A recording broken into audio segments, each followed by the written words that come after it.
En el corazón de Madrid, descubre los Montes de Galicia, donde la tradición gallega se encuentra con la innovación culinaria.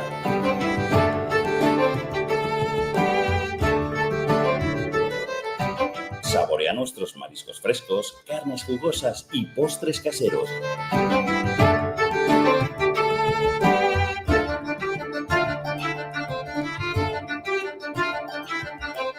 Todo preparado con ingredientes de la más alta calidad. Disfruta de una experiencia gastronómica única en un ambiente acogedor y elegante. Los Montes de Galicia, donde cada comida es una celebración. ¡Te esperamos! ¿Qué cuento quieres hoy? ¿Te cuento uno de los míos? ¿El del farmacéutico? ¿O el de María, la abogada? El de Ana, la arquitecta. Vale. Eres una niña que soñaba con crear los edificios más impresionantes de la Tierra. Se pasaba el día dibujándolos. Sabía que algún día acabarían llegando a lo más alto de cada ciudad. Y que cualquier persona... Profesional tiene detrás una historia increíble. Creer en ella es lo que de verdad cuenta. Arquia Banca, el banco de los profesionales.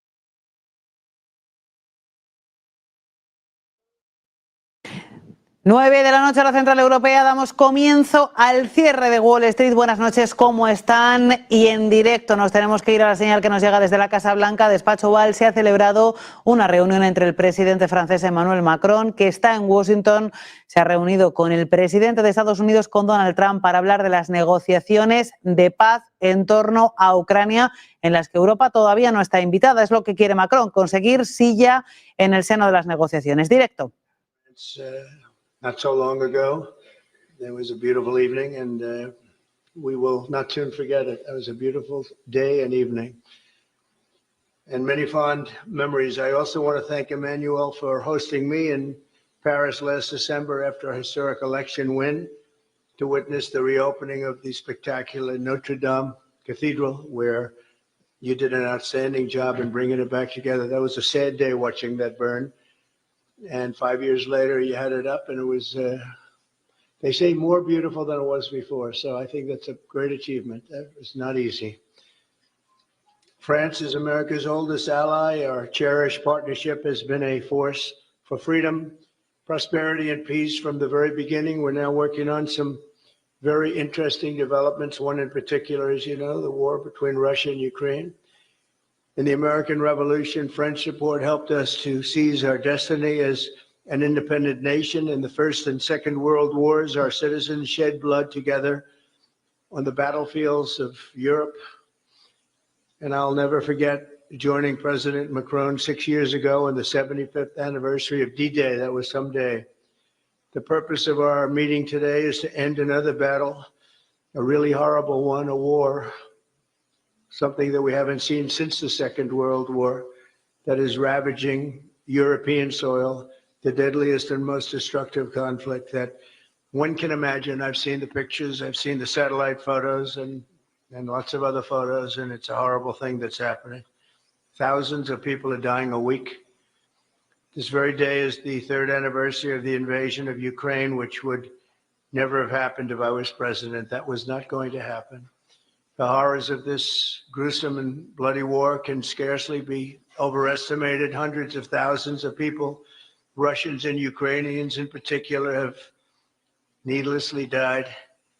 An entire generation of Ukrainians and Russian men has been decimated. 1,000-year-old cities have been turned into rubble. Those beautiful spires that you used to see there, they were most beautiful in the world, they say, are lying in heaps of rubble, blasted to smithereens. It's time to end this bloodletting and restore peace, and I think we're going to do it. We've had some great conversations, including with Russia. Since my return to the White House, we've made more progress toward that goal in 1 month than occurred in the past 3 years. And I've spoken with both President Putin and President Zelensky. And again, a lot of good things toward peace are happening, moving it, I think, pretty quickly. Last week, Secretary of State Marco Rubio, National Security Advisor Michael Waltz, and Special Envoy Steve Witkoff conducted successful talks in Saudi Arabia with the delegation from Russia, and I'd like to thank the Kingdom of Saudi Arabia and the King and Mohammed, great people. They're really working hard to get this done. Our focus is on achieving a ceasefire as soon as possible and ultimately a permanent peace. My meeting with President Macron today was another important step forward in that sphere because he's been very much involved right from the beginning in trying to get it over with, and we're going to get it done. I believe that Emmanuel agrees with me on many of the most important issues. Chief among them is this is the right time. It may be the only time. You know, that's a very interesting and horrible situation, and that could evolve into a third world war. We're not going to let that happen. Should have never started, but it did. And what a mess, what a horrible, bloody mess. I'm also pleased that President Macron agrees that the cost and burden of securing the peace must be borne by the nations of Europe, not alone by the United States. And Europe must take that central role in assuring long-term security of Ukraine, which they want to do. And that's not a very big step. The big step is what's going to happen over the next few weeks. The United States has put up far more aid for Ukraine than any other nation. Hundreds of billions of dollars. We've spent more than 300 billion, and Europe has spent about 100 billion. That's a big difference. And at some point we should equalize, but hopefully we won't have to worry about that. We have other things happening that maybe take that out of the realm of necessity. And while we've given vast amounts of military aid and money in form of grants, much of Europe's contribution has been economic relief structured as loans for which they'll be repaid. Like the Europeans, I believe that taxpayers in the United States also deserve to recoup the colossal amounts of money that we've sent. The previous administration never even thought of that. They didn't think of a lot of things, like why did they let it start in the first place? That is why we must have an agreement with Ukraine on critical minerals and rare earths and various other things as security. And I think that that's happening. I think we've made a lot of progress. I had a report just given to me before walking in that we've made, Emmanuel, a great deal of progress toward getting that. I've been elected by the American people to restore common sense to Washington and indeed to the world. And I believe strongly that it's in the best interest of the United States, the best interest in Europe, the best interest of Ukraine, and indeed the best interest of Russia to stop the killing now and bring the world to peace. My administration is making a decisive break with the foreign policy failures of the past administration and, frankly, the past. I ran against a very foolish foreign policy establishment, and their recklessness has led to the death of many, many people.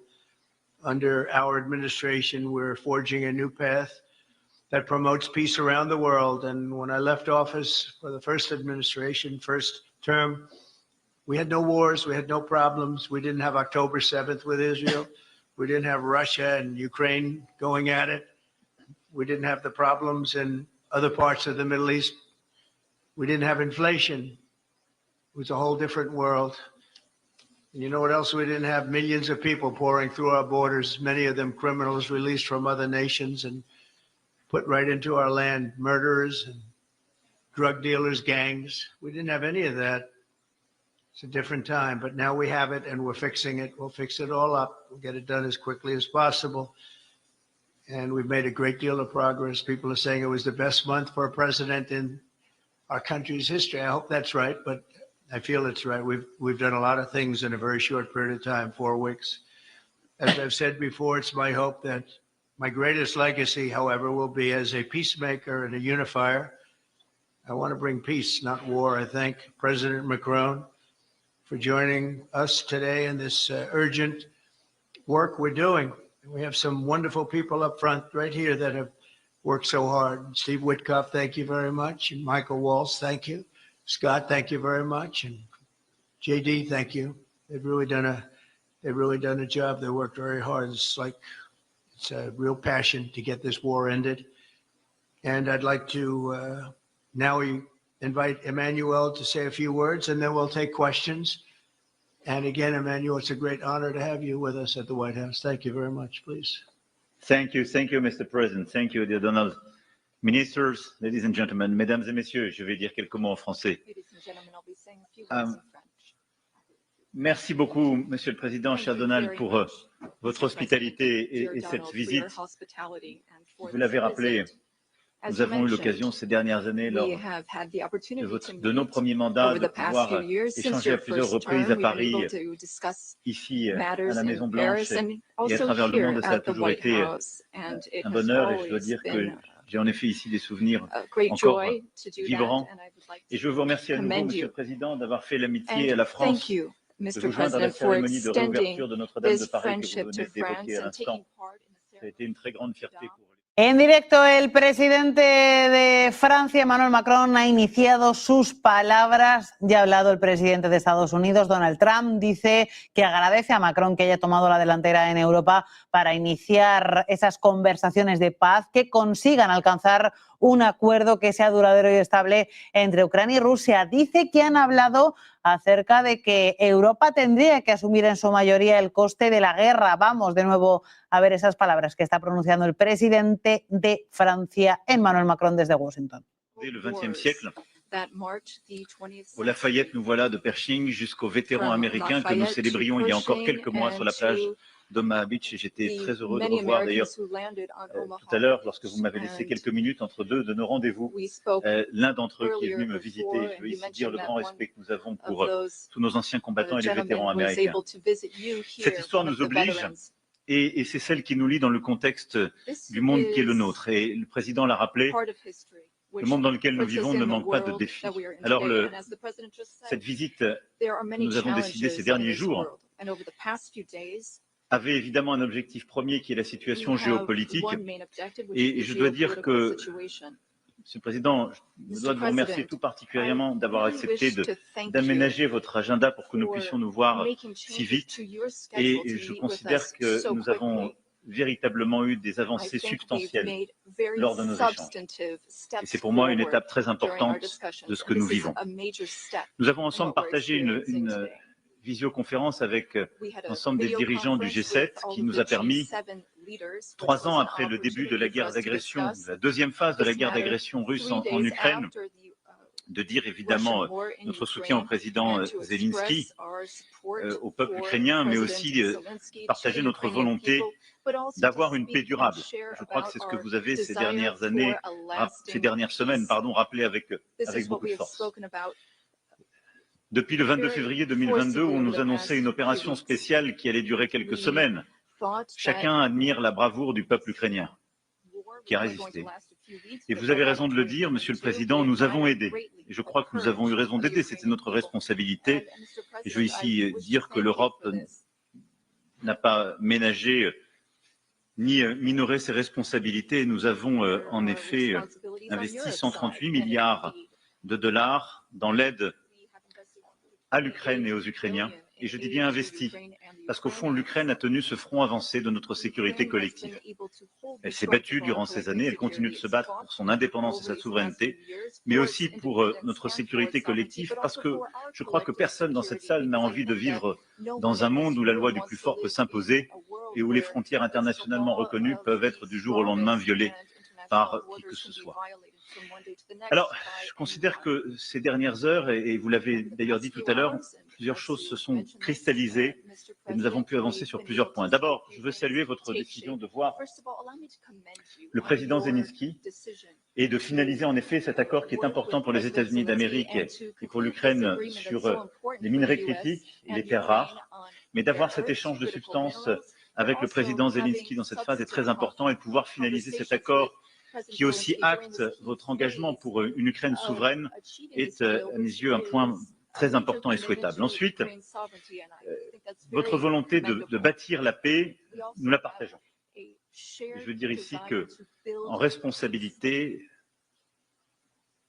plus de 10 ans après le début de la guerre et l'agression en Crimée, et 3 ans jour pour jour après l'agression russe dans le Donbass, et je le rappelle aussi dans le nord du pays à l'époque, La paix est une nécessité pour sauver des vies, pour aussi faire revenir des prisonniers chez eux, faire revenir des familles et des enfants, car je n'oublie pas ce drame humanitaire qui touche aussi le peuple ukrainien.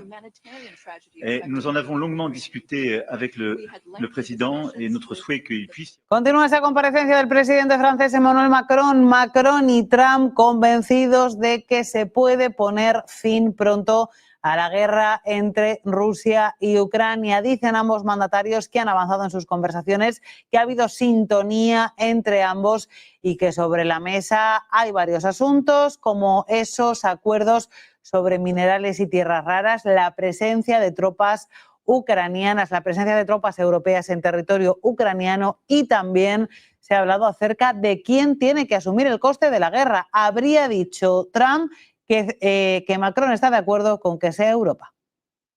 Of peace forces on Ukrainian soil, which are part of these security guarantees. Other countries are ready to join in this effort.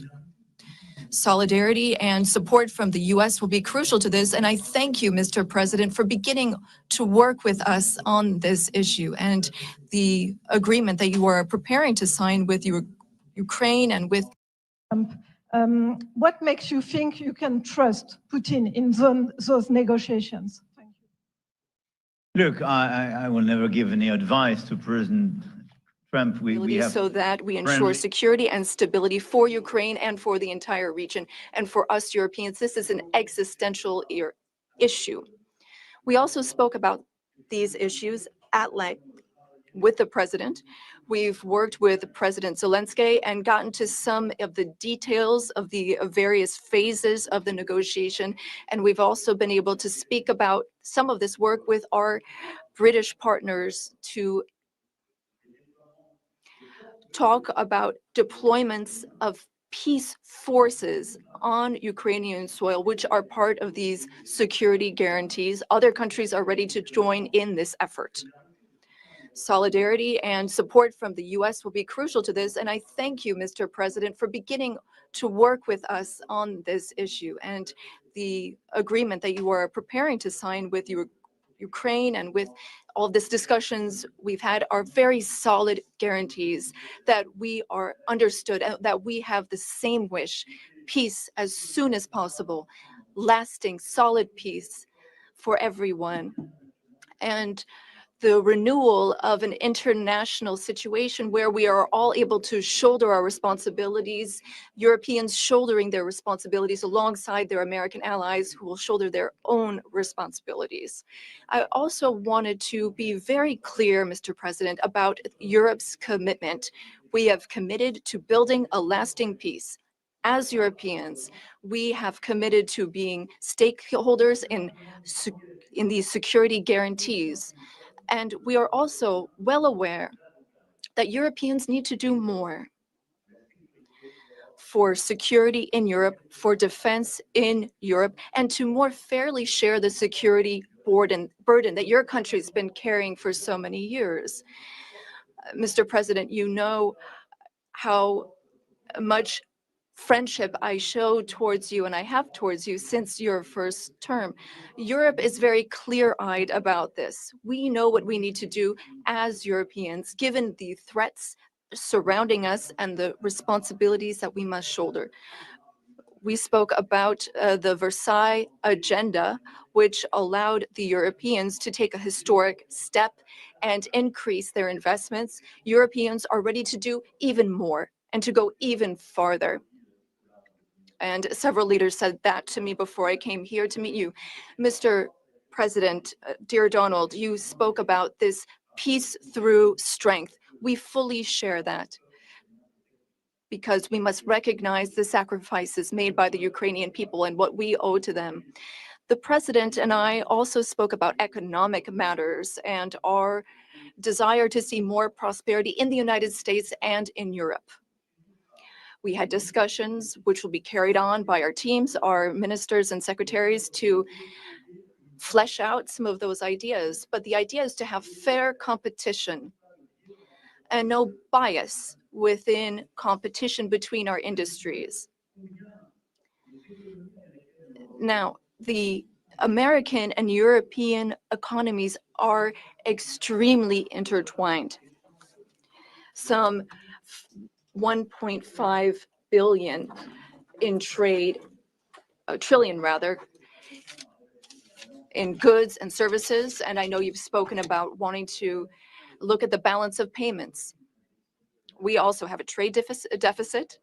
And I know that we need to look not only at goods, but also digital items and goods, which you export. And we want to make a sincere commitment towards fair competition, where we have smooth trade and more investments. You already invest a great deal in France, and France is the fifth largest investor in the United States. And I would like to recognize here all of the American investors who announced investments, some $120 billion that were announced at the AI summit.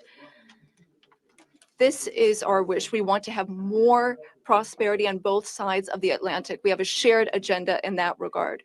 We also spoke about the Middle East, among other subjects. And here again, we have the same desire. We don't want to see Iran obtain nuclear weapons. We don't want, or rather, we want an approach with partners in the region that we can trust. Given Iran's nuclear activities, we want to limit its ballistic capabilities and avoid any type of regional destabilization. With respect to Syria and Iraq, we also share the same desire. We don't want to see Islamic terrorist groups resume any of their activities, because for some time our armies have very bravely been engaged in the Gulf, as you have led, and contributions have been significant and helped stability in the region. And I say this with great sincerity. France was affected by a terrorist attack in 2015, which was linked to the terrorist activity in Syria. And we are in that region at your side to work for more security. Ladies and gentlemen, we had extremely productive discussions this morning during the conference, and we spoke with our ministers and counselors and advisors. And I wish to say, after speaking with President Trump, I am fully believe that there is a path forward. We share the same beliefs. We know what work needs to be done, and in the weeks to come, we will work on that. Our teams will come together in various formats to make sure that we have this solid, lasting peace with great strength. Mr. President, thank you so much for welcoming me here today. Thank you so much for these productive discussions and for your commitment. Thank you, dear Donald. Thank you, Emmanuel.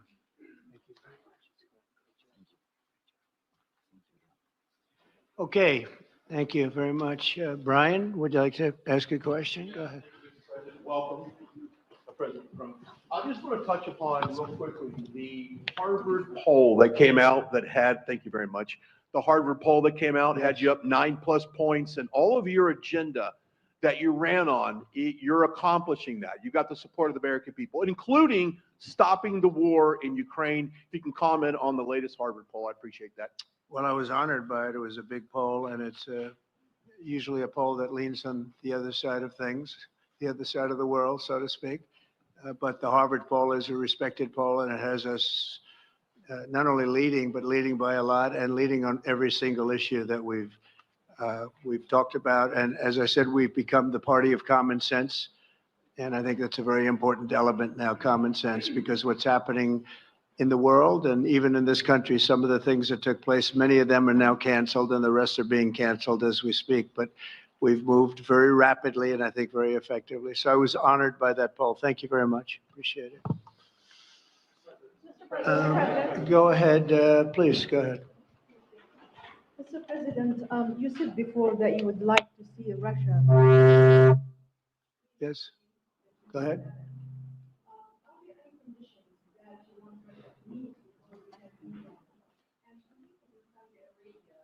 When you're meeting in Saudi Arabia with President Putin, will that happen regardless of any progress on the Ukrainian file?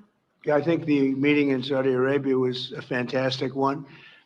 We met with the Crown Prince, who's a fantastic young guy. He's young, but with great imagination and tremendously respected all over the world. And he goes right to the king, and the king is incredible. Gotten to be friends with both of them very much, and they want to see this ended, and they're going all out to make sure that it is ended. I think Russia, likewise, I've spoken to President Putin, and my people are dealing with him constantly, and his people in particular. And they want to do something. I mean, that's what I do. I do deals. My whole life is deals. That's all I know is deals. And I know when somebody wants to make it and when somebody doesn't. I will say this, before I came here, there was no communication with Russia whatsoever, and Russia wasn't answering calls. They were not talking to anybody. They wouldn't talk to anybody, and people sort of accepted that as being that they want to go forward and just keep going without stop. But when I got here, one of the first calls I made was to President Putin, and we were treated with great respect, and they want to end this war. So that's a big thing, because I didn't know if I could say that, but it's a big thing. They want to do it, and the group in the front row that I introduced, they're all very active in it, and we're working on deals right now, transactions right now, and in particular, the big one is to get the war stopped, whether it's ceasefire or direct to an agreement. I'd like to go directly to an agreement, but ceasefire will always happen a little bit quicker, and every day you're saving thousands, or at least hundreds, but thousands in some cases lives. So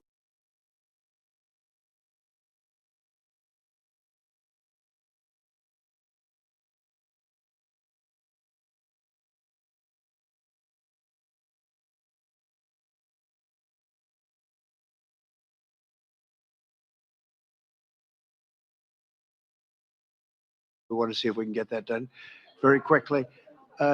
Yes, for the president, please. Thank you. I'm a correspondent based in Paris. Question for both of you, actually. Mr. Macron, you were one of the last Western leaders to speak to Putin before Ukraine's invasion. What advice, what recommendation could you make to President Trump to make sure that this time you can get strong enough guarantees, from Putin to get a peace deal that lasts this time? And Mr. President Trump, what makes you think you can trust Putin in those negotiations? Thank you. Look, I will never give any advice to President Trump. We have friendly and trustful discussion, but my experience with President Putin is the following. Number one, I always think it's good to have discussion with other leaders, and especially when you disagree. I stopped my discussion with President Putin after Bucha and the war crimes, because I considered that, we had nothing to get from him in the time. Now this is a chance, there is a big change, because there is a new US administration. So this is a new context. So there is good reason for President Trump to re-engage with President Putin. But my experience is the following, and I shared it with President Trump and the team. In 2014, our predecessors negotiated peace with President Putin. But because of the lack of guarantees, and especially security guarantees, President Putin violated this peace. And I had several discussions, especially at the beginning of 2022, several times, 7 hours with President Putin, 15 days before the launching of the attack. He denied everything, but we didn't have security guarantees. So this is why being strong and having deterrence capacities is the only way to be sure it will be respected. And I insisted on that, and this is why I believe that the US has the capacity to do so. And this is why I think we should never say, I will never send any boots on the ground, because you give a blank check to violate any type of commitment. So I think it's good to have discussion. I think it's useful to have negotiation. I think it's super important to go to the peace. But my strong point was to say, let's try to get something first which can be assessed, checked and verified. And let's be sure that we build sufficient guarantees on the short run. And this is where we are ready to be engaged. As for France, a lot of my European colleagues are ready to be engaged. But we do need this American backup because this is part of the credibility of the security guarantees. And this is our collective deterrence capacity. And I have the feeling that the president has this capacity. I think it's very much to the benefit of Russia to make a deal. And I feel that we'll do that. It is what it is. Again, it's a war that should have never been started. It's a war that would not have been started if I were president, but it did start, and it's at a terrible level where cities are burned down and shot down to the ground. It looks like demolition sites, a whole big pile of demolition sites, and we got to get it stopped. Too many people, too much agony. The whole culture is destroyed when you rip down some of those ancient, really ancient or near ancient buildings. It's so sad to see, but I think it's very much to the benefit of this tremendous distrust on both sides.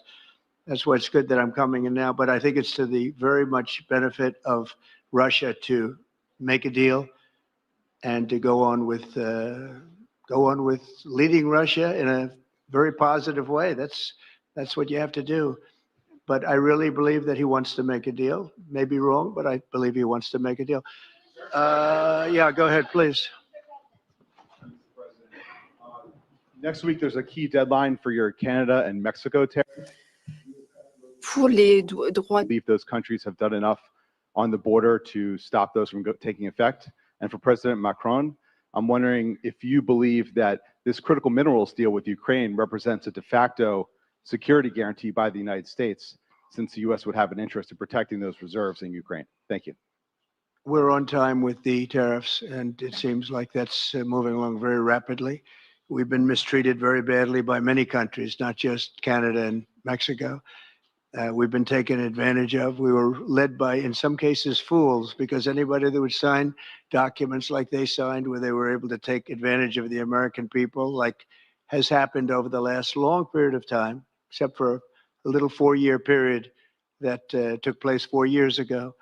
But anybody that would agree to allow this to happen to our country should be ashamed of themselves. No, the tariffs are going forward on time, on schedule. This is an abuse that took place for many, many years. And I'm not even blaming the other countries that did this. I blame our leadership for allowing it to happen. I mean, you know, who can blame them if they made these great deals with the United States, took advantage of the United States on manufacturing, on just about everything, every aspect that you can imagine they took advantage of. I look at some of these agreements, I'd read them at night and I'd say, who would ever sign a thing like this? So the tariffs will go forward, yes, and we're going to make up a lot of territory. All we want is reciprocal. We want reciprocity. We want to have the same.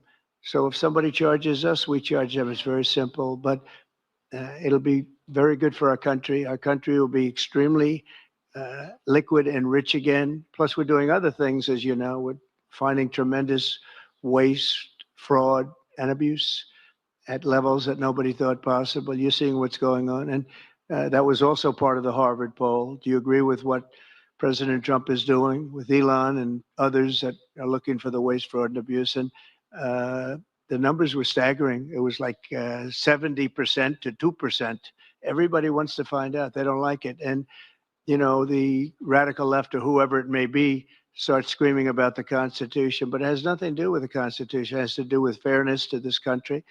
It has to do with being ripped off. And when you read the things that all of these billions, and I mean many billions, hundreds of billions of dollars have been spent on, that's all you have to do is stand up here and read them. I could stand up all day and read the kind of things where we're spending all of this money. The good news is that when you think of how rich a nation we can be when we get rid of this, you know, sometimes you'll buy a company and you'll see it was really well run. They accounted for every penny. Well, not much you can do there. You got yourself a bad deal. This one is the exact opposite. Tremendous fraud, tremendous waste, And when you think of what it is, you know, Elon uses the expression caring. If we had people that cared, just cared a little bit when they did contracts, when they negotiated with outside vendors on behalf of the United States. That's what I'm doing now. I'm negotiating for the people of the United States. So we're doing a great job of it. I will say we found it'll be hundreds of billions of dollars of waste and fraud and abuse. Thank you, please. Look, I think this discussion is a very important one. First, because it's important for the US, and it will be a good occasion for a first very important meeting between President Trump and President Zelensky. Second, I think there is a lot of economic upside on both sides. And third, de facto, there is a recognition of Ukrainian sovereignty, a recognition of De prensa que están ofreciendo el presidente de Estados Unidos, Donald Trump, y el presidente de Francia, Emmanuel Macron. Parece que hay bastante sintonía entre ambos mandatarios. Seguimos con esa rueda de prensa. But this peace, as it is now written and negotiated, and as this meeting is scheduled, is an important step forward, full-fledged peace agreement. Okay, please go ahead. To the president. Monsieur le Président Trump, President Trump, President Macron. to make a deal with Putin. So when you do a deal, it's a win-win deal. What are you giving to him and what is he going to give you to America? And I was impressed by the way you referred to Notre Dame and that you were impressed by the reconstruction of Notre Dame. A lot of Americans have sent money to Paris to participate to the reconstruction of Notre Dame. As a president of the United States, are you going to contribute to the reconstruction of Ukraine? Et Monsieur le Président Macron? President Macron, what for you is the main area of progress in your meeting with President Trump? Can you confirm that there is an agreement to send European peacekeeping troops?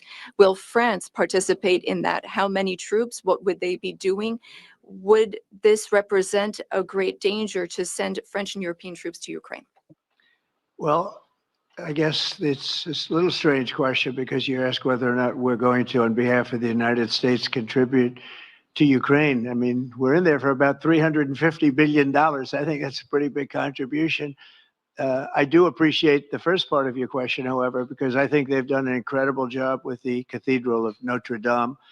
I think the president has done. I know he headed it up, and I know how hard he worked, and it took a period of time, but really not a long period of time considering what that was, so delicate, so beautiful. And I was there and I saw the work, and I'm very good at construction. I know good construction. I know bad construction. They did a beautiful job, and this man has to be given a lot of credit for that. It's an incredible cathedral. Most people thought it couldn't be saved, and if it was, it would have to be built in a different form. And we didn't want to see a different form. We want to see the same form that you built. So I just want to congratulate you. That was an amazing job. I don't think you've gotten enough credit for it. Someday you will. Someday you will. Thank you, Donald. Merci beaucoup. Thank you very much. To go back to your question, today's discussion showed several areas of progress. First, we have been working a great deal with President Zelensky to have a proposal that's acceptable to Ukraine. President Trump has confirmed that he will be meeting with President Zelensky very soon to finalize the agreement on critical minerals and rare earths and to speak together about that matter. That's a very important step forward. The second thing is that during our discussions, we were able to go into some of the details about the proposal that we have just made to have a truce, a peace, and be able to measure that and then structure our discussions on that basis. France and several other European countries, along with Ukraine, are hard at work to build this lasting peace with very specific points, including security guarantees, the territories that belong to Ukraine, the issue of reconstruction, the economy, and critical minerals. We've been able to go into the details of those proposals. The third area of progress, which really mark a turning point, is the fact that we were able to talk about the details of the security guarantees. And the president has shown this over the past few days, and he said so a moment ago. We want peace. He wants peace. We want peace swiftly, but we don't want an agreement that is weak.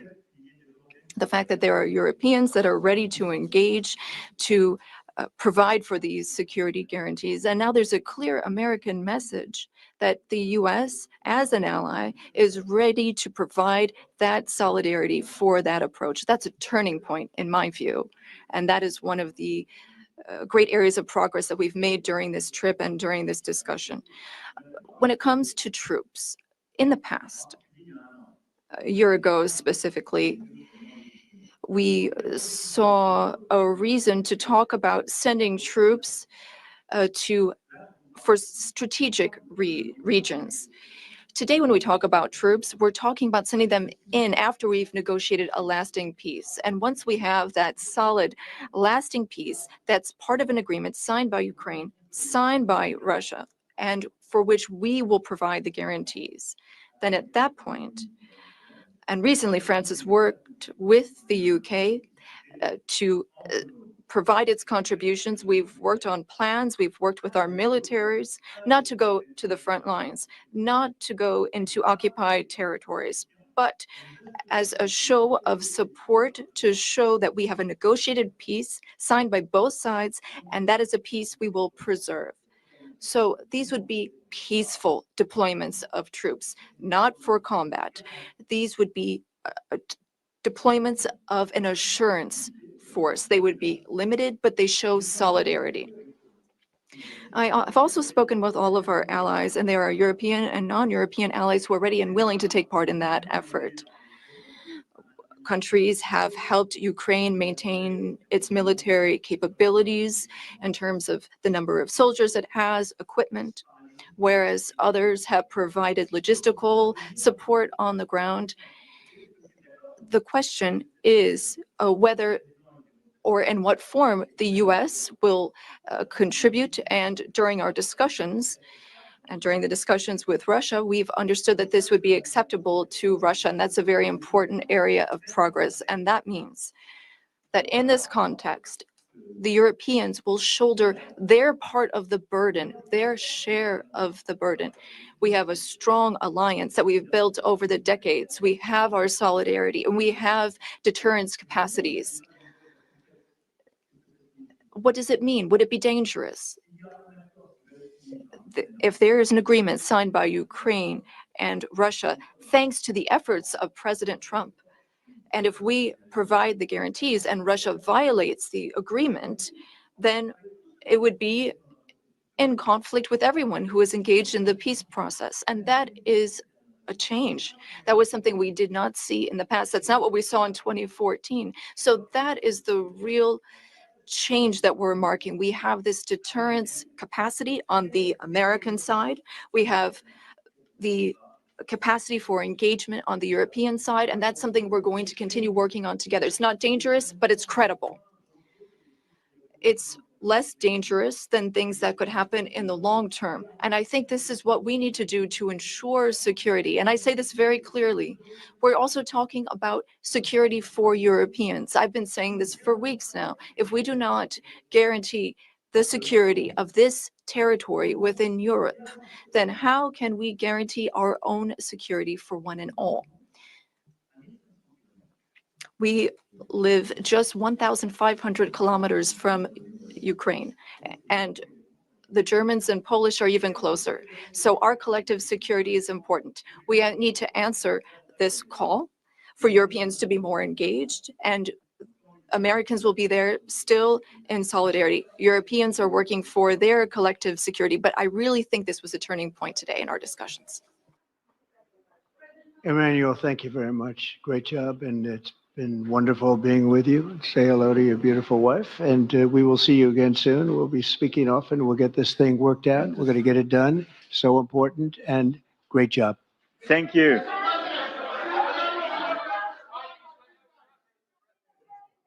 Pues en directo acaba de terminar esa rueda de prensa conjunta que han ofrecido el presidente de Francia, Emmanuel Macron, y el presidente de Estados Unidos, Donald Trump. Buena sintonía entre ambos mandatarios. Han hablado de la presencia de tropas europeas en territorio ucraniano, tropas pacificadoras, ha dicho Emmanuel Macron. Parece que hay sintonía sobre eso, también sobre la necesidad de firmar un acuerdo de tierras raras con Ucrania.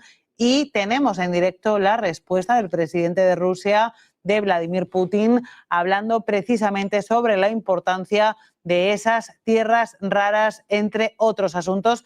Así que enseguida les vamos a ofrecer esa señal que nos llega en directo desde Rusia.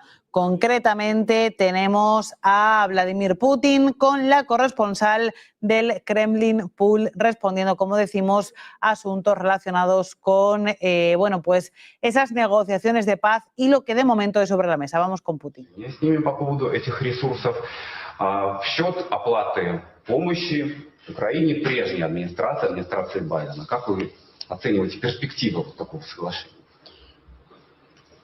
Нас это не касается. Никак не оцениваю и даже и думать не хочу на эту тему.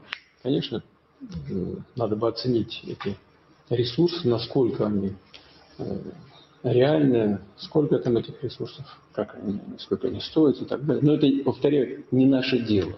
А вот то, что наше дело, это то, что мы обсуждали сейчас на совещании. Редкие, редкоземельные металлы очень важные, составляющие, очень важные ресурсы для современных отраслей экономики, и мы мало пока в этом направлении делаем, должны делать больше. И смысл сегодняшнего совещания направлен на то, чтобы сконцентрировать на первом этапе административный ресурс для работы по этому направлению. Мы, кстати говоря, готовы были бы предложить и американским нашим партнерам, когда я партнеры говорю, имею в виду не только административные, правительственные структуры, но и компании, если бы они проявили интерес к совместной работе. У нас, безусловно, на порядок, я хочу это подчеркнуть, на порядок больше ресурсов подобного рода, чем в Украине. Россия является одним из безусловных лидеров по запасам этих редких и редкоземельных металлов. Они у нас имеются и на севере, в Мурманске, на Кавказе, в Кабардино-Балкарии, на Дальнем Востоке, в Иркутской области, в Якутии, в Тыве. Это достаточно капиталоемкие инвестиции, проекты капиталоемкие. Мы с удовольствием работали бы совместно с любыми иностранными партнерами, в том числе с американскими. Да, кстати говоря, что касается новых территорий, то же самое. Мы готовы привлечь иностранных партнеров и так называемые новые наши исторические территории, которые вернули в состав Российской Федерации. Там тоже есть запасы определенные. Мы готовы с нашими партнерами, в том числе с американскими, работать там. В новых регионах тоже. Да, конечно.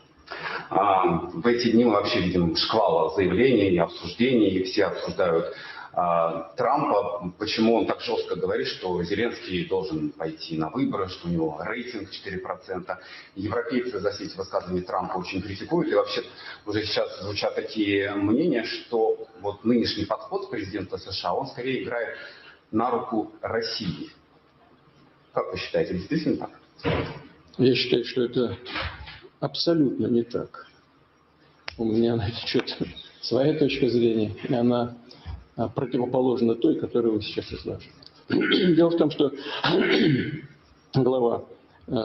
сегодняшний глава киевского режима становится токсичной фигурой для вооруженных сил Украины, потому что отдает нелепые приказы, продиктованные не соображениями военного характера, а политическими соображениями, при этом непонятно, на чем основанными. Это ведет к неоправданным большим потерям, если не сказать к очень большим или катастрофическим потерям для украинской армии. Становится токсичным для общества в целом, и об этом говорит, по-моему, сегодняшнее голосование в Раде по продлению его полномочий. Наконец, он загнал себя в тупик указом о запрете переговоров с Российской Федерацией по мирному договору. Прекратил эти переговоры. И дело в чем? Дело в том, что Он уклоняется от этих переговоров. Почему? Потому что в случае начала этих переговоров это рано или поздно, и скорее всего достаточно быстро, приведет к необходимости отмены военного положения. А как только это произойдет, сразу надо идти на выборы. Не будет тогда оснований не проводить выборы. Ведь сегодня выборы на Украине не проводятся под предлогом наличия военного положения. Если переговоры, потом возможная быстрая необходимость отмены военного положения, но сразу надо идти на выборы. И вот здесь у нынешнего главы режима проблема. Потому что неважно, сколько у него, на самом деле не важно, сколько у него процентов, 4 или сколько. Важно другое, что у него рейтинг, по нашим данным, они носят объективный характер, ровно в 2 раза меньше, чем у его ближайшего политического возможного соперника. Это господин Залужный, бывший командующий вооруженными силами Украины, которого сослали в Лондон. У него ровно в 2 раза рейтинг выше.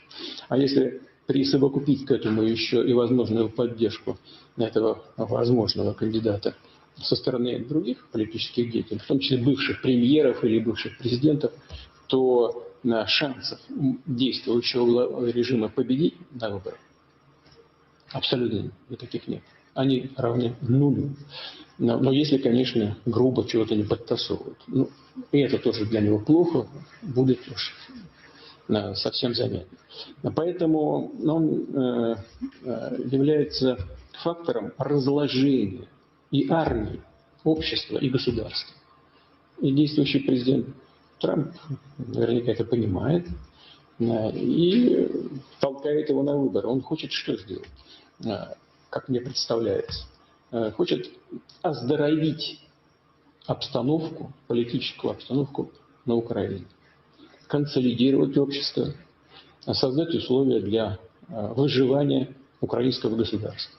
И в целом это не столько на пользу России, у нас все-таки конфликт с действующим режимом, сколько самой Украине на пользу.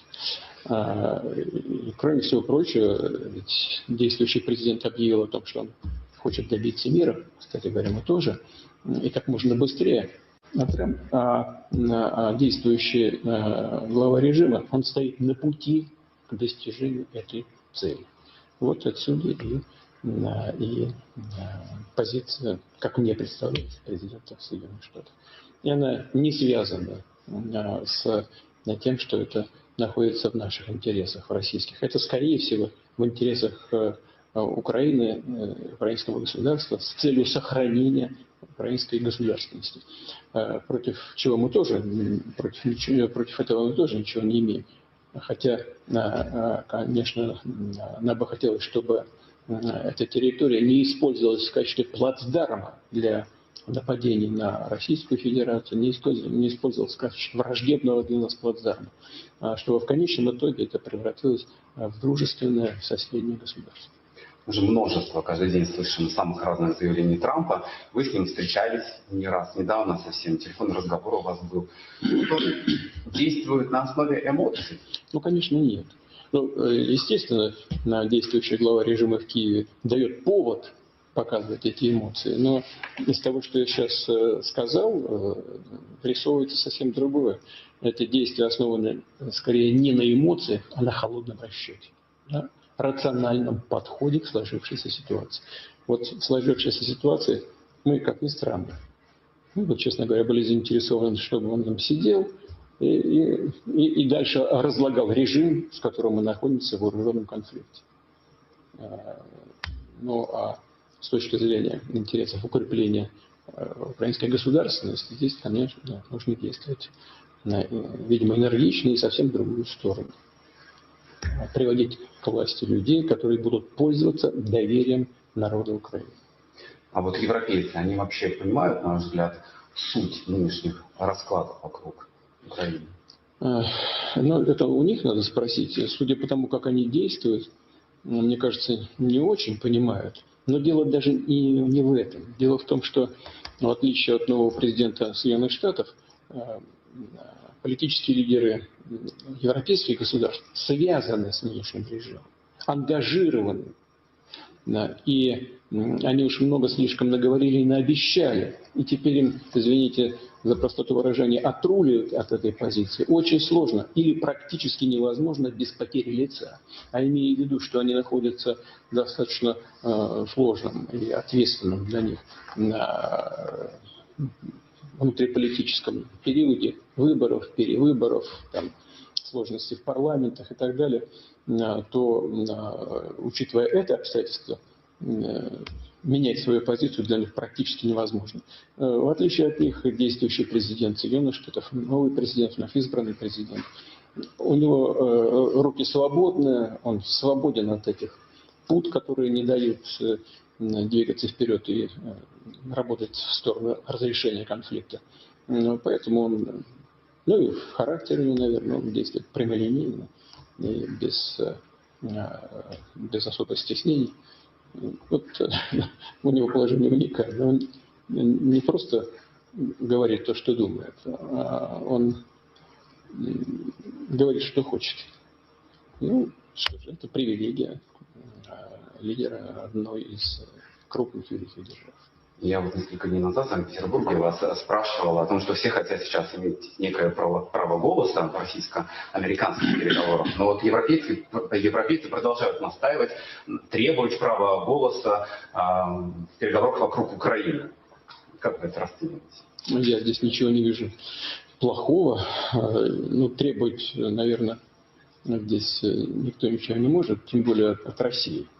Пускай они требуют от кого-нибудь другого. Они на протяжении тысячелетий требовали от своих вассалов чего угодно. Теперь от них уже требуют. Поэтому они пускай со своими требованиями посидят дома и подумают над тем, как они дошли до жизни такой. Но их участие в переговорном процессе востребовано. Конечно. А мы никогда не отказывались. Мы же вели постоянно дискуссии с ними. Это в какой-то момент под всякими надуманными идеями нанести России поражение на поле боя, они сами отказались от контактов с нами. Захотят вернуться, пожалуйста. Я видел и реакцию на наш телефонный разговор с президентом США, видел реакцию на встречу на высоком уровне в Эр-Рияде. Она вот, действительно эмоциональная и лишена какого-то практического смысла. Почему? Потому что для того, чтобы решать сложные и даже острые вопросы, в том числе на украинском треке, и Россия, и Соединенные Штаты должны сделать первый шаг. В чем он заключается? Этот первый шаг должен быть посвящен повышению уровня доверия между обоими государствами. Вот именно этим мы и занимались в Эр-Рияде. Именно этому будут посвящены ближайшие, может быть, другие контакты на высоком уровне. Без этого невозможно решить ни один вопрос, в том числе вопрос такой сложный, острый, как украинский кризис. Но при чем здесь европейцы? Это касается двухсторонних российско-американских отношений. Они нам здесь зачем? Чем они здесь будут заниматься?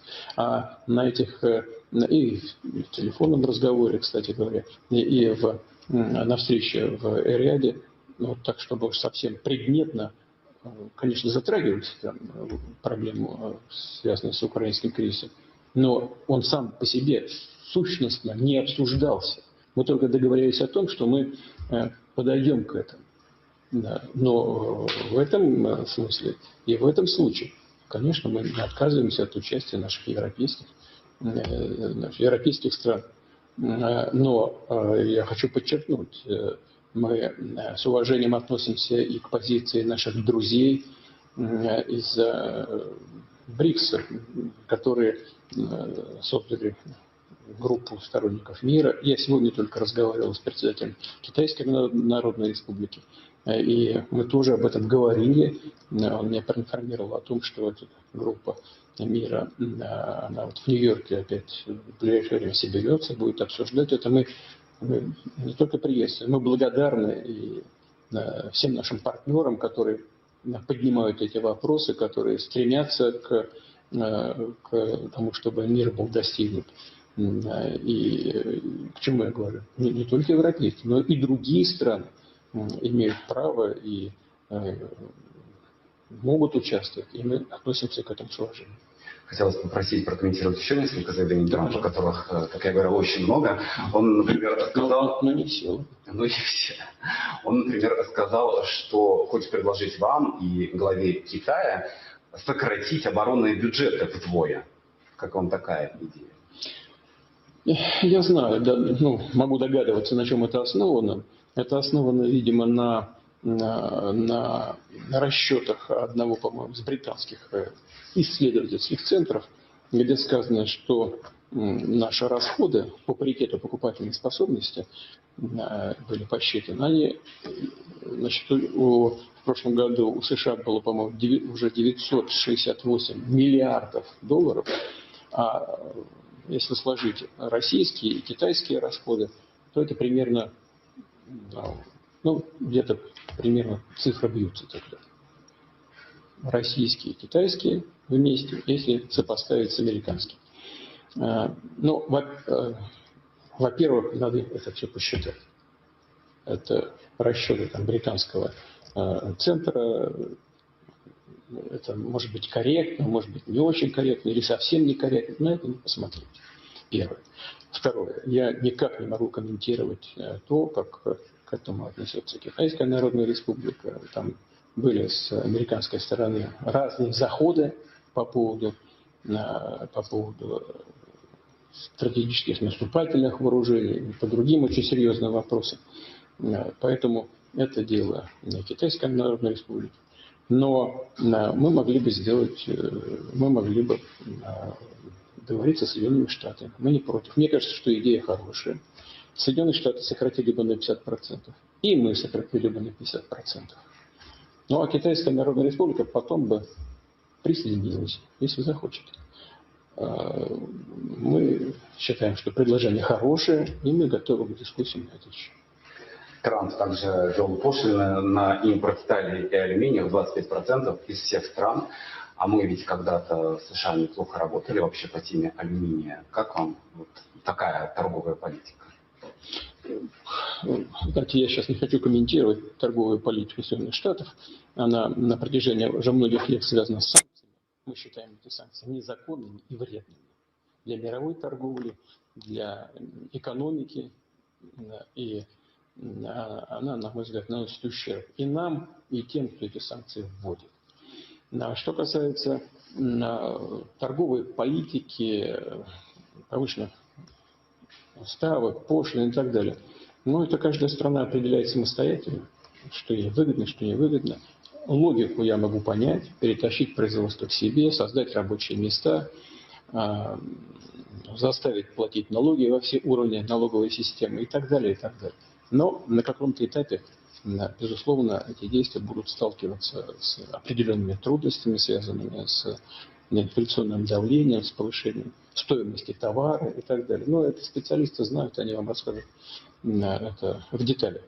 Что касается алюминия, то в 2017 году, по-моему, мы где-то 15% поставляли от всего импорта американского, примерно 15% шло из России.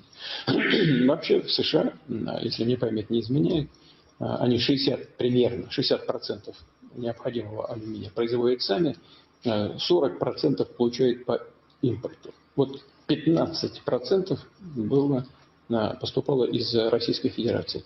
Основной импортер сегодня – Канада. Если будет принято решение открыть американский рынок для наших производителей, то мы могли бы примерно 2 миллиона тонн на американском рынке продать. Это не повлияло бы существенным образом на формирование цены, но, на мой взгляд, все-таки оказало бы сдерживающее влияние на стабилизацию цен. Но кроме этого, и что самое главное, на мой взгляд, это то, что мы могли бы вместе с американскими компаниями подумать о совместной работе по этому направлению. Ну, например, в Красноярском крае еще в советское время были планы строительства новой гидроэлектростанции и создания дополнительных производств по производству алюминия. Ведь алюминий – это прежде всего энергия, и желательно дешевая энергия. Гидроэнергия, она дешевая, и, кроме всего прочего, она еще и такая экологически чистая. Поэтому там есть уже повторяющие советских времен были такие планы. Это, правда, капиталоемкий, инвестиционно-емкий проект. Ну, по предварительным оценкам он стоил, или будет стоить в сегодняшних ценах, где-то миллиардов 15. Ну, мы можем подумать над этим. Да, политика действующего президента сегодня заключается в том, чтобы размещать производство на территории Соединенных Штатов.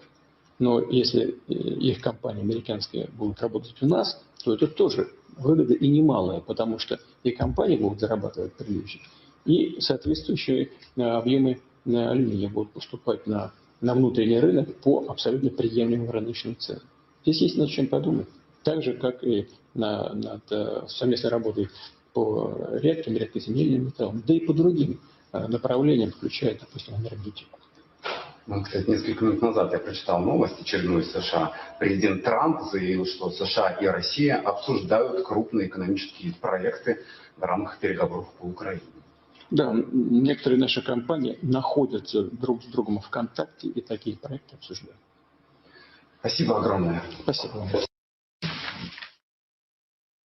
Pues de esta forma termina esa conversación entre el presidente de Rusia, Vladimir Putin, y un periodista del pool del Kremlin. Último asunto que han tratado, bueno, pues esa posibilidad de alcanzar acuerdos comerciales entre Estados Unidos y Rusia. Decía Putin, pues que efectivamente estaría interesado en alcanzar acuerdos en ámbitos como puede ser el de las centrales hidroeléctricas o el del aluminio. También ha dicho Putin en esta conversación que Rusia no está en contra de que Europa forme parte de la mesa de negociación. Dice que quien no ha querido hablar con él ha sido precisamente el club comunitario. Y también ha dicho sobre Zelensky que se tendrá que ir y que tendrá que convocar elecciones, que es su mayor miedo y que por eso tiene miedo al presidente de Estados Unidos, a Donald Trump. Esta es la comparecencia, esto es lo que ha dado de sí la intervención que ha pronunciado el presidente de Rusia, Vladimir Putin. Pausa publicitaria y a la vuelta les contamos últimas horas.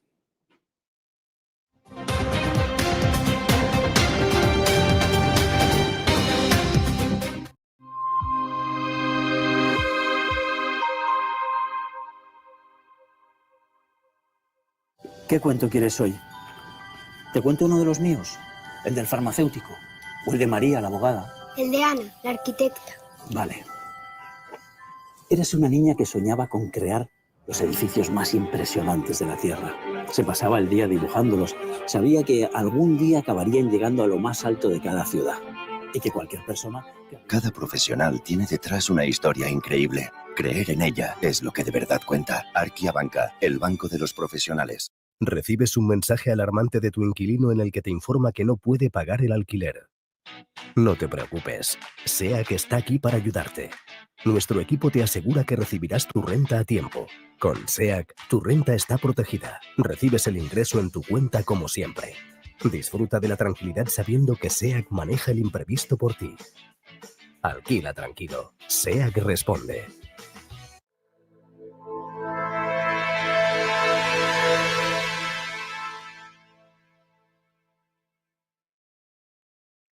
...17 hora central europea, les contamos esas noticias de última hora en este tercer aniversario de la guerra entre Rusia y Ucrania, una guerra que alcanza en estos momentos un nuevo punto por ese proceso de negociaciones. Ya saben que lo último que ha pasado hoy es esa reunión que se ha producido entre el presidente de Estados Unidos y el presidente francés, Emmanuel Macron. Pues bien, el presidente norteamericano Donald Trump ha dicho que visitará Rusia en algún momento, pero dice que asistir al desfile del Día de la Victoria, que se celebra anualmente en Moscú el 9 de mayo, sería demasiado pronto. En declaraciones a los periodistas tras ese encuentro con el presidente francés Emmanuel Macron, el mandatario norteamericano ha dicho que aún no se ha decidido si Ucrania debe hacer concesiones territoriales. Sin embargo, Trump ha subrayado que espera que Kiev pueda recuperar parte de sus territorios y ha subrayado que las tierras de Ucrania siguen estando sobre la mesa de negociaciones. Certainly, if this all gets settled out, which I think it will, sure, I would go there. On the 9th of May? Come here too. On the 9th of May on the Red Square? I don't know the 9th of May. No, I think that's pretty soon. But no, at the appropriate time, I would go tomorrow. Por su parte, el presidente francés Emmanuel Macron ha insistido en que Europa está dispuesta a ser un socio más fuerte de Estados Unidos y hacer más en clave de defensa durante esa reunión mantenida con el presidente de Estados Unidos, con Donald Trump, en la que ambos han mostrado buena sintonía en la Oficina Oval. Ha dicho Macron que hay que asegurarse de que haya disuasión hacia Rusia. La disuasión, asegura, podría sellar primero una tregua y luego un acuerdo de paz duradero en Ucrania. Veremos si Francia garantiza la seguridad con Gran Bretaña. Podría llegar a reconocido, y aquí está la noticia, Emmanuel Macron, el extremo de enviar tropas europeas. Esas tropas europeas no estarían, dice Macron, en primera línea, pero marcarían una presencia en Ucrania como garantía. C'est en quelque sorte une incertitude aussi pour le président Poutine. Et donc il y a une capacité de dissuasion qui est là, qui permet de sceller d'abord sans doute une trêve, la capacité à vérifier que cette trêve est respectée, et ensuite un accord de paix qui permettra de reconstruire l'Ukraine et de lui apporter aussi les garanties de sécurité. Dans le cadre de ces garanties de sécurité, nous pensons que nous avons notre rôle à jouer. Et donc, on verra à ce moment-là de la discussion, je ne peux pas la préempter, ce qui est nécessaire pour que l'Ukraine puisse rester un pays souverain. Et d'ailleurs, dans les discussions entre l'Ukraine et les États-Unis d'Amérique, il y a cette question d'une souveraineté ukrainienne qui est respectée. Et donc, nous, ce que nous avons préparé, en particulier avec nos partenaires britanniques, dans le cadre d'un travail très étroit qu'on a mené ces dernières semaines, et partagé avec tous les pays européens et alliés qui sont prêts à s'y joindre, c'est l'idée de dire on est prêt à apporter ces garanties de sécurité. Les conditions, elles doivent être définies. Elles doivent être définies par l'accord. Ça peut aller jusqu'à l'envoi, comme l'a dit le président, de troupes qui iront observer que la paix est bien respectée, qui iront se positionner, pas sur la ligne de front, pas pour justement, en quelque sorte, être dans le conflit, mais marquer une présence comme une garantie. Il y a d'autres.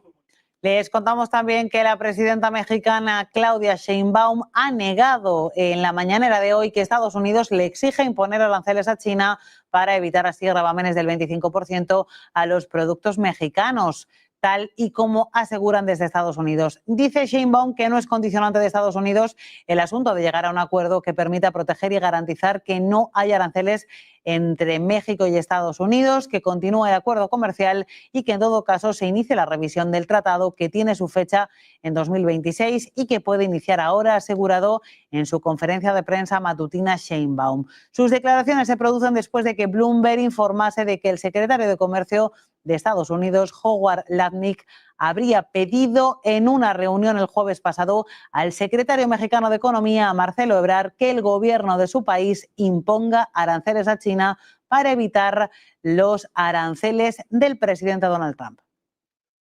Pues ni caemos en chantajes ni caemos en amenazas.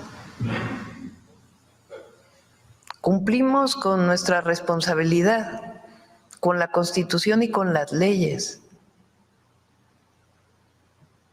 Frente a una situación como esta, ¿a dónde va uno? Pues al derecho de cualquier mexicano, cualquiera que éste sea. Y lo que dice la Constitución y lo que dice la ley. Y acaba de hablar, se lo hemos contado aquí en el cierre de Wall Street, el presidente de Estados Unidos, ha hablado también Putin, y otra última hora tiene que ver precisamente con esos recortes en torno a la administración norteamericana. Ha vuelto a insistir hoy en esa rueda de prensa entre Estados Unidos y Francia el presidente Trump, que hay que seguir depurando el Estado norteamericano. Pues bien, el CEO de JP Morgan, Jamie Dimon, ha asegurado en una entrevista en CNBC que el gobierno de Estados Unidos es ineficaz y necesita mucho trabajo para mejorar la gestión. Un espaldarazo quizá al Departamento de Eficiencia Gubernamental Dodge que preside Elon Musk. En esta misma entrevista, Jamie Dimon ha dicho que los consumidores están volviendo a la normalidad en esas palabras, en esa entrevista ante CNBC.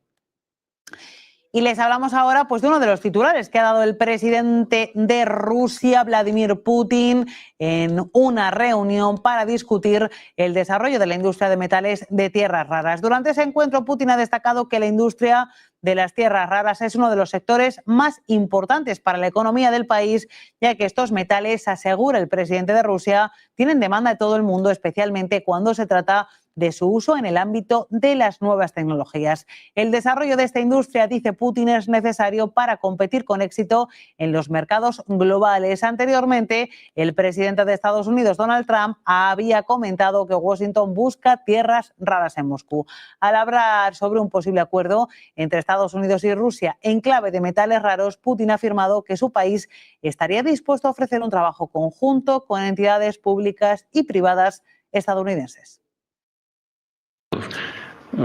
Я в вступительном слое об этом говорил, и в ходе дискуссии мы так или иначе эту тему затрагивали. Отмечу, что это направление является важнейшей ресурсной базой современной экономики. Редкие металлы востребованы в микроэлектронике, в энергетике, в создании инфраструктуры цифровой экономики. Во многих секторах гражданской и оборонной сферы. По сути, речь идет практически обо всех отраслях нового технологического уклада, который задает динамику общемирового прогресса. И, конечно, необходимо соответствовать этой динамике, чтобы успешно конкурировать на глобальных рынках, создавать прочную основу для долгосрочного, уверенного развития. Y por último les contamos una última hora que tiene que ver con una empresa de nuestro país. Telefónica ha cerrado esta misma tarde la venta de la filial de Argentina al grupo Clarín, que tiene también el control de la otra gran operadora de telecos del país, el grupo Telecom. El valor de la transacción se sitúa alrededor de los 1.000 millones de euros. La operación deberá superar el control de los organismos de defensa de la competencia, puesto que tras la transacción se va a conformar un grupo con una participación muy importante en el mercado argentino de telecos. Telefónica había acelerado el proceso de negociación para encontrar un comprador para la filial argentina. Y así es como terminamos esta edición del cierre de Wall Street. Lo que vamos a hacer ahora es ver cómo han despedido de la sesión los índices de renta variable norteamericanos. Vemos tiempo real, vemos que han despedido la sesión y que lo han hecho con signo mixto, ya que el Nasdaq ha experimentado ciertas correcciones durante la sesión y finalmente ha despedido con caídas intensas del 1,2%, 21.352 puntos. Dow Jones en positivo, pero por la mínima, con avances del 0,08 y 43.461 puntos. También ha despedido al final la sesión en negativo el S&P 500 con caídas de medio punto porcentual y 5.983 puntos. Si miramos cuáles son las compañías protagonistas de esas subidas y de esas bajadas, vemos que lidera caídas Lucid Group, que ha perdido hoy al cierre más de un 9%, PDD con caídas del 8,8% o JD también China con caídas superiores al 7%.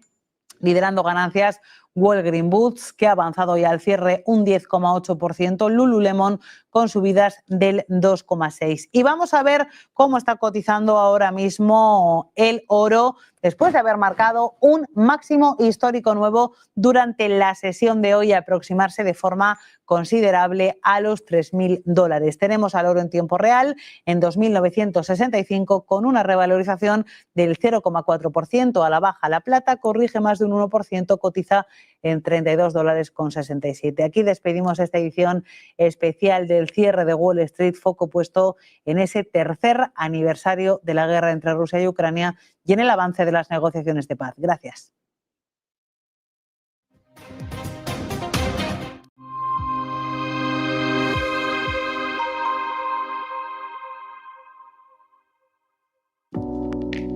Creemos que la sociedad actual necesita más arte y más color. Le da a la gente la oportunidad de asimilar diferentes perspectivas. Es realmente un placer pintar este cuadro, porque es una hermosa imagen para comenzar. Lo último que pintaremos es el auricular en vez del pendiente. Using a classic and merging it with modern. This is very provoking.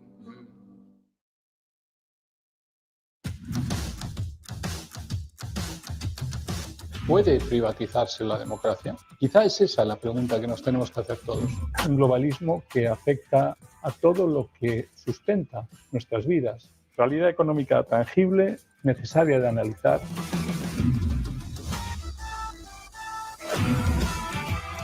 Esa necesidad de analizar el globalismo desde el punto de vista absolutamente económico, tangible y real.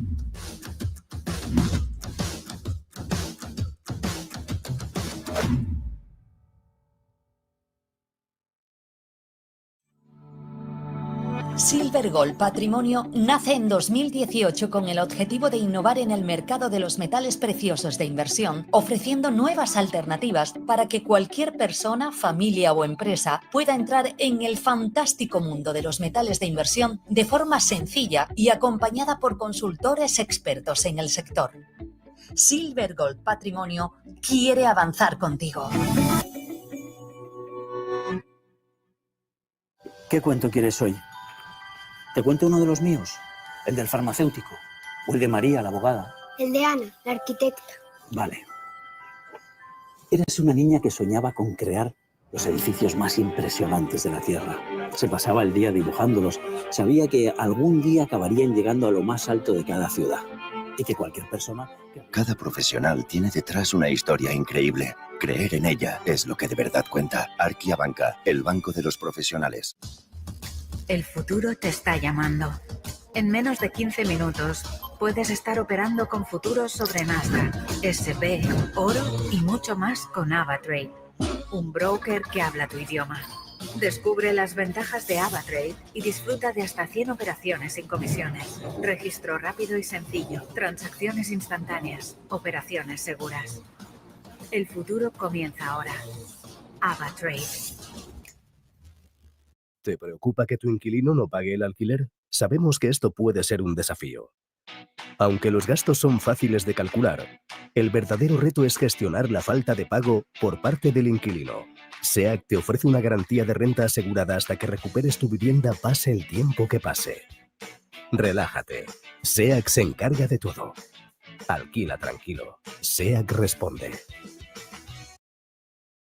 Breve pausa publicitaria y antes de despedirnos les tenemos que contar otra noticia de última hora, otro de los titulares que ha ofrecido el presidente de Rusia, Vladimir Putin, en esa conversación con un periodista del pool del Kremlin. Le preguntaba el periodista sobre la participación de Europa, de los países de la Unión Europea, en esas negociaciones de paz que ahora mismo se están produciendo solo entre Estados Unidos y Rusia, y decía Putin que él no está en contra de que Europa se siente en esa mesa de negociación. Decía que es el club comunitario el que se había negado de forma categórica hasta ahora a cualquier tipo de conversación o negociación con Rusia. В переговорном процессе востребовано, конечно. Но мы никогда не отказывались. Мы же вели постоянные дискуссии с ними. Это в какой-то момент под всякими надуманными идеями нанести России поражение на поле боя, они сами отказались от контактов с нами. Захотят вернуться, пожалуйста. Я видел и реакцию на наш телефонный разговор с президентом США, видел реакцию на... Y ahora sí, ponemos punto final al cierre de Wall Street. Gracias por acompañarnos un día más en Negocios Televisión.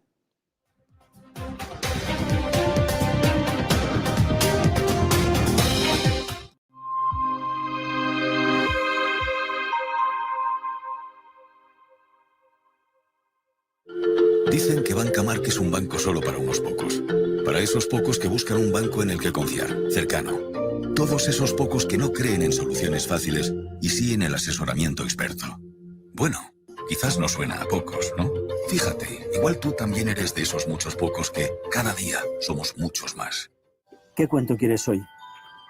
¿Te cuento uno de los míos? ¿El del farmacéutico? ¿O el de María, la abogada? El de Ana, la arquitecta. Vale. Eras una niña que soñaba con crear los edificios más impresionantes de la Tierra. Se pasaba el día dibujándolos. Sabía que algún día acabarían llegando a lo más alto de cada ciudad.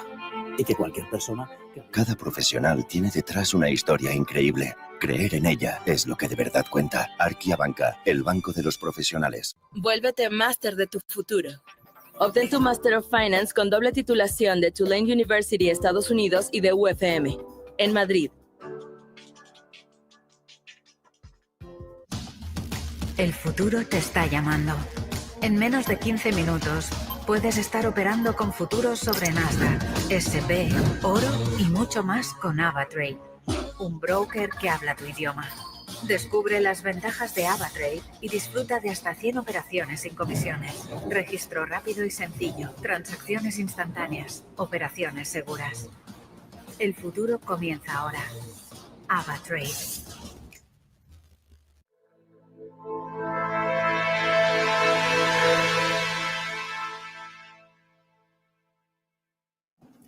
Muy buenas tardes. En los siguientes minutos vamos a hablar con Ivo Daalder, is former U.S. ambassador to NATO and CEO of Chicago Council on Global Affairs. Nice to meet you. Good to be here. Thank you for being with us today. One of the most repeated themes here has been to increase investment in defense. Most of NATO countries are focused now on reaching the 2%. When do you think it will become general to reach the 5% of GDP in defense? I really don't think we're ever going to get to 5% of GDP. That is a kind of level that we didn't have during the Cold War when the threat was significantly larger. The big problem that Europe faces really isn't the 2 or 3 or 5%. It is that over the last 25 years or so, Europe has not invested enough in defense. And as a result, the gap between what it could be able to do and what it needs to be able to do, what it can and what it needs to do is growing. And that will take money to address, at least money for the next 3 to 5 years at a significant level, probably over 3% of GDP, in order to recoup the loss of investment and the loss of R&D that we've had in the past 25 years. We've moved from a situation where we thought in Europe that we lived in peace to, frankly, a situation where we're living in a continent at war. And that war is not just in Ukraine.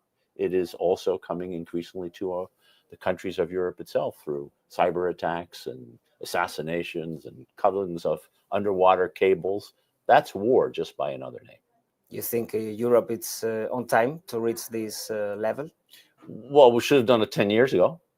And really in 2014, when the threat became evident with Russia's invasion of Ukraine, the reaction should have been much more strongly to say, one, this is unacceptable, and two, if they get away with doing what they did, and by the way, they've gotten away with it, Crimea is still in Russian hands, that threat is just going to grow.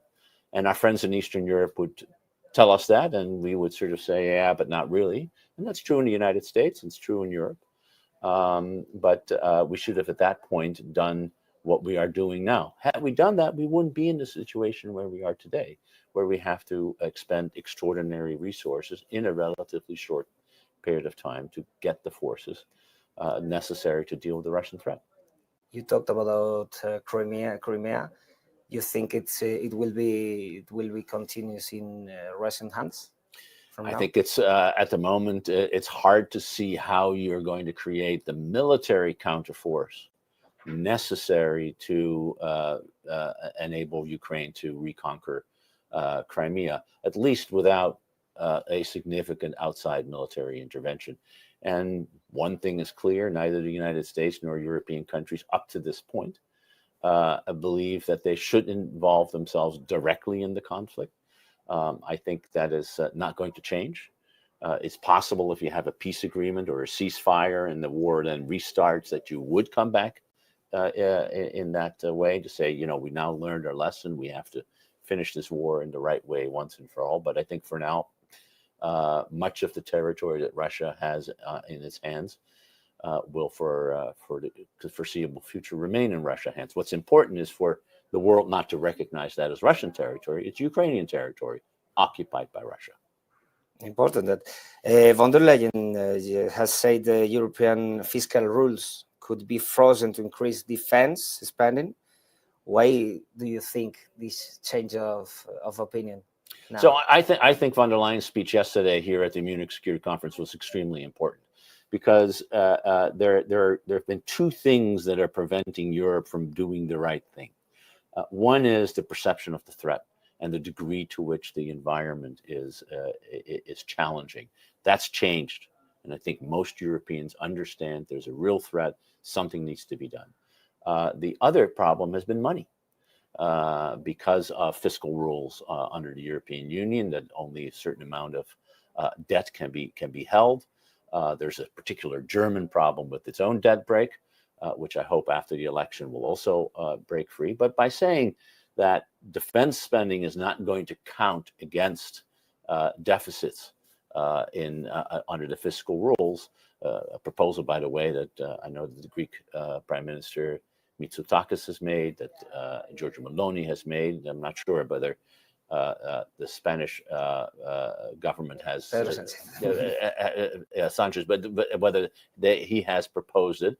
But it is an important proposal, as is the idea that Europe should borrow to fund common defense projects. I think that those two things can help meet the moment, and the moment is more defense capability in the shortest possible time without having to necessarily rely on the United States to fill all the gaps. Well, in the Spanish case, the Spanish government says the 2% of the spending in defense is to 2029. So we are a little late, maybe. Very late, NATO. And I think it's important that there be a debate in Spain about the reality of the world that we're living in. And that world is one in which we have a country in Europe that is at war with Europe. It may not be shooting missiles at Madrid. It is shooting missiles at Kyiv. But it is preparing itself to be ready to fight all of Europe. And to be an ally, to be a good ally, means that if one of your allies gets attacked, it's important for you to be able to help defend it. More importantly, the way to prevent it from being attacked is to be prepared to win. And in order to do that, Spain will have to spend more on defense. J.D. Vance speak yesterday here in Munich, seemed a little bit to attack Europe. In fact, Kaja Kallas later said that it seemed like the U.S. vice president wanted to fight a little bit, but what do you expect from the U.S. and Europe relationship with this Trump's administration? I'm deeply pessimistic. I think that President Trump himself does not believe and never has believed in alliances. He sees them as burdens rather than as benefits. He has long accused European and Asian allies of the United States of taking advantage of the United States. This goes back to the 1980s. This is nothing new. And I don't really think that he is a man we can rely on to fulfill the commitments of the NATO treaty. And I think the Vance speech sort of underlined their disdain for Europe, strange disdain, by the way, for a person to come and talk about the crisis of democracy in Europe, that coming from a person who still refuses to recognize that Joe Biden won the election in 2020. So it's a little strange to be lectured by these kinds of people about what democracy is about. But the fact that he chose to do so just demonstrates that this is not the kind of friends that you want to rely on or can rely on, and that's very unfortunate. What do you thought yesterday listening to J.D. Vance? Well, in some sense, I wasn't surprised, because this is the kind of arguments and rhetoric that we've been hearing in the United States for quite a while. You know, there's a media environment now with X and right-wing, far-right media that talks about all these stories and to talk about the enemy from within, which, by the way, Donald Trump talked about too in his campaign, and he's now trying to take that enemy without. It is a little disconcerting for those who have a sense of history that J.D. Vance talked about the enemy from within, a phrase that comes out of fascist and Nazi rhetoric in the 20s and the 30s, and indeed, of all places, in Munich, which is the cornerstone, the beginnings of where the Nazi movement started. One would have thought that a vice president of the United States might have been a little bit more careful both with his language and the venue for making this case. Ukraine has been the center of the debate here in this Munich conference. So what other topics do you think are the most relevant in geopolitical matters now? Well, there's always China, and there's the relationship between China and Russia, and the degree to which there is either a possibility of splitting them or finding ways to put pressure on China not to support Russia and its war. But I fear that the big question, as always, for the last few months is not Russia, it's not China, it's the United States, and the question whether the United States in 76 years, where it has been a steadfast ally within NATO, will continue to be that. And I think a lot of people that I'm talking to are starting to worry that maybe that era is coming to a close.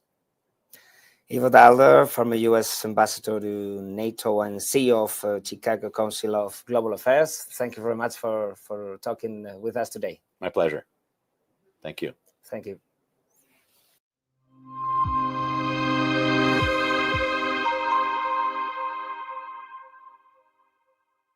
Vuélvete máster de tu futuro. Obtén tu Master of Finance con doble titulación de Tulane University, Estados Unidos, y de UFM, en Madrid.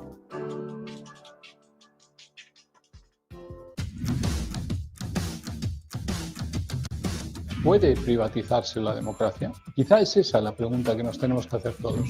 Un globalismo que afecta a todo lo que sustenta nuestras vidas. Realidad económica tangible, necesaria de analizar.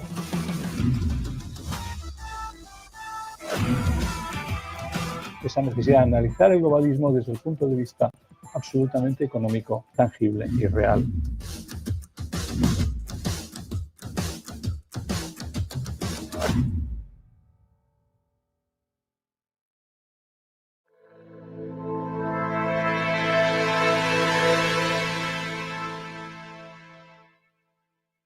Un año que empieza con un nombre, que es el de Donald Trump, pero no solo con un nombre, sino con el cambio de una política internacional que no solo en la geopolítica, sino sobre todo en la contrarrevolución cultural, dicho por Donald Trump y apoyado sobre todo por otra figura hispana, que es en este caso el de Javier Milei, pero también con la pata fundamental de que hay un cambio importante de contrarrevolución cultural, de contrarrevolución económica y de cambio de ese mundo woke que se viene abajo, que es el elemento fundamental con el que hemos empezado este 2025. Lo vimos en Davos, donde solo teníamos que comparar que la sala estaba vacía, salvo los que acompañaban a Pedro Sánchez, y no se podía entrar en la sala cuando llegaba Javier Milei, que planteaba que esto tenía que cambiar porque había una oligarquía, que no es precisamente los que han cambiado ahora de tecnocracia al lado de Donald Trump, sino la oligarquía, las élites que han hecho un cambio en los últimos tiempos buscando un reseteo que ahora ven que se ha terminado, que no hay reseteo. De tal manera que vemos que esa ola de Donald Trump va avanzando y va avanzando. Este fin de semana, por ejemplo, aquí en España va a reunirse el grupo europeo de Patriots con Santiago Abascal y con Vox a la cabeza para ver cómo impacta también esa ola en las políticas europeas, porque Europa está ahora mismo noqueada. Vamos a intentar tratar todos estos temas con Santiago Abascal, que es el presidente de Vox. Bienvenido. Muchas gracias. Estabas en Washington, no pudiste ver la escena de Davos, pero fue espectacular. Alrededor de un Milei, que yo entiendo que eso ya lo conocéis en Vox, parece un artista de rock. Es que llegaba a Davos y todas las élites se plegaban a decir, vamos a escucharle. ¿Tal es el cambio de Milei y de Trump? Bueno, lo importante no es que le quieran escuchar las élites. Yo creo que las élites le escuchan por miedo, por ver qué es lo que va a decir. Lo importante es que le está escuchando el pueblo. Le están escuchando en todo el mundo, no solo en Argentina. Él se ha convertido en un gran referente mundial del cambio y de la resistencia frente al globalismo, frente al socialismo y frente a tantas cosas que nos estaban destruyendo la vida. Yo he visto cómo es recibido en España, cuando le hemos traído nosotros, cómo es recibido en Estados Unidos, en distintos eventos, y incluso en Alemania, ¿no? Es invitado, un señor que además habla en español y tiene gente agolpada fuera de los lugares donde va a celebrarse el evento. Y yo creo que hay una gran esperanza en estos momentos, que está movilizando cada vez a más personas. 2025 es la llegada de la política del sentido común, que está diciendo Trump, el sentido común. Es decir, ha tenido que venir Donald Trump para decir hay dos sexos. Es decir, hemos llegado hasta ese nivel. En lo tarifario, muy bien. No, en la política cultural, en esa contrarrevolución cultural, hemos llegado hasta eso. ¿Es la vuelta del sentido común a la política? Absolutamente. Yo escuché en directo esa referencia a la victoria de la revolución del sentido común, así lo calificó Donald Trump en su toma de posesión, y la verdad es que me sentí muy reconfortado porque veníamos mucho tiempo hablando en España de ese concepto, del sentido común. A nosotros nos han etiquetado de mil maneras, ¿no? Nos han llamado de todo menos bonitos, han intentado retorcer el mensaje de Vox, empequeñecerlo, caricaturizarlo, etiquetarlo, pero en realidad nosotros estamos diciendo cosas que sabemos que piensa una inmensa mayoría del pueblo español, en todos los órdenes, en la economía, que no puede estar basada en unos impuestos confiscatorios, en la educación, que es algo que tienen que poder elegir los padres sin que entren los lobbies a los colegios a corromper a los menores, en la defensa de las fronteras, porque las fronteras son las paredes de nuestra patria y como uno defiende su casa tiene que defender sus fronteras. Es decir, cosas que no son ni de ultraderecha, ni de derecha, ni de nada, son de sentido común. Son cosas que piensa la inmensa mayoría de los pueblos. Y yo creo que ese es el secreto, esa es la explicación de la gran victoria que se ha producido con Javier Milei en Argentina, de la gran victoria y de la vuelta de Donald Trump al poder, después de que han intentado encarcelarlo, después de que han intentado asesinarlo. Pero esto es algo que está pasando en todos los lugares. A Marine Le Pen quieren inhabilitarla, le han abierto un proceso judicial. Giorgia Meloni y Matteo Salvini están imputados en los tribunales en Italia por defender a su propio pueblo de la inmigración masiva.